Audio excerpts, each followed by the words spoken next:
sudah bisa menahan marah dan sekarang sudah tidak ada paku, semua sudah tercabut. Ustadznya bilang begini, syukurlah kalau begitu kamu sudah bisa menahan amarahmu. Tapi coba kamu lihat bekas papan itu, di sana masih ada banyak bekas-bekas paku. Boleh jadi kamu sudah tidak marah lagi kepada anakmu, tapi tahukah kamu sudah memberikan bekas di dalam hatinya, dan itu menjadi bagian dari proses pembentukan anak itu ke depan. Dia tidak mungkin bisa lupa. Sekali kita pernah bersikap keras, itu tertanam dalam anak kita. Masya Allah, ini ada betul ini ya. Pemirsa, menarik betul nih. Insya Allah, kalau yang lagi marah nih, yang pemarah Ustaz, siapkan paku dengan papannya. Tapi masih ada bekas ternyata. Betul. Masih ada bekas. Nah, terus lanjutannya gimana Ustaz nih? Untuk dia nggak bekas juga barangkali. Iya, makanya harus mampu mengendalikan diri. Rasulullah SAW sendiri memberikan satu nasihat dengan 2 kata saja. La taghdab. Jangan marah gitu dalam mendidik, yang termasuk metode dakwah kita. Jangan, kita harus pandai menyampaikan komunikasi yang persuasif. Bil hikmati wal mau'izatil hasanah, gitu kan. Dan sekali lagi nih, satu cerita lagi, mudah-mudahan kita bisa jadikan ibrah. Ada satu kisah, jadi ceritanya ini tentang seorang anak kecil umur 3 tahun, katakanlah begitu Ustaz ya, yang kebetulan orang tuanya itu sama-sama sibuk bekerja. Katakanlah namanya si Upik ya, kita sebut si anak ini si Upik. Karena kedua orang tuanya sibuk bekerja, maka si Upik ini diasuh, dibesarkan oleh pembantu rumah. Yang kebetulan kerja pembantu ini bukan hanya mengawasi si Upik, dia juga yang masak, dia juga yang harus membersihkan rumah, dia juga yang harus mencuci pakaian, bersihin dan sebagainya. Suatu ketika kedua orang tua sudah berangkat ke kantor. Si Upi sibuk beraktivitas sendiri karena bibi pembantu rumah tangga itu harus mencuci. Jadi dibiarkanlah si Upi di belakang rumah situ, kebetulan ada halaman rumahnya, ada tanah di situ, di dekat sumur si bibi mencuci.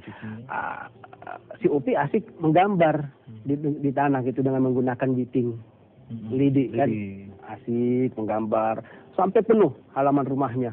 Dia berdiri, dia lihat-lihat, aduh sudah penuh ini, yang mana lagi yang bisa dilukisi gitu, kata si Upi.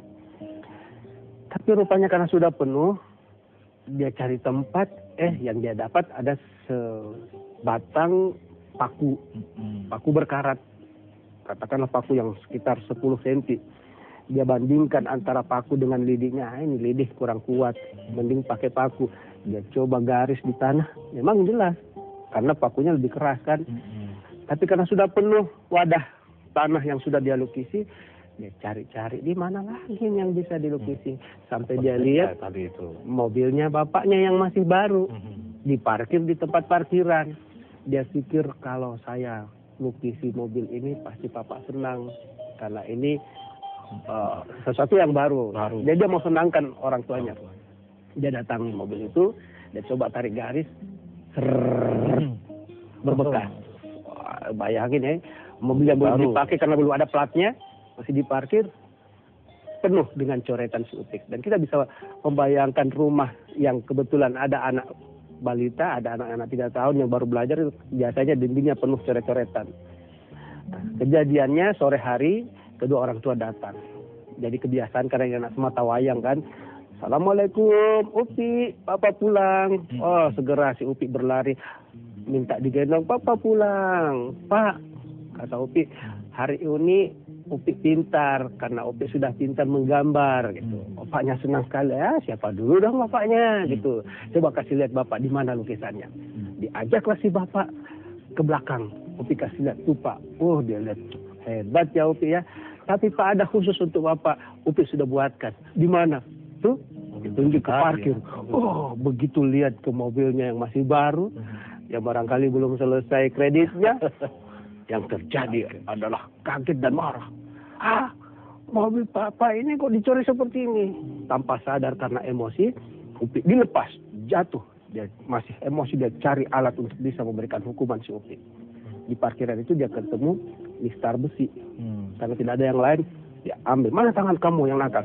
Ini ya tangan yang telah mencoreng, merusaki mobil papa. Setelah dipukul berdarah, Menangis Upi, tapi karena sedang emosi tidak sempat menjelaskan itu.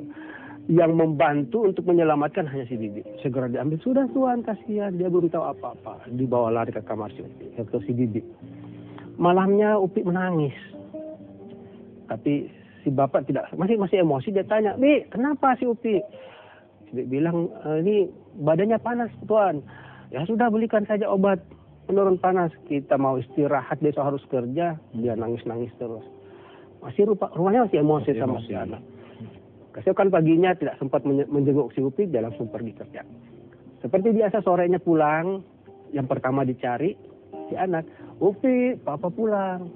Tapi tidak ada yang berhambur menyambut si bapak. Barulah dicari mana si Upi. Dia baru sadar, tidak ada di kamarnya. Ternyata ada di kamar si Bibi.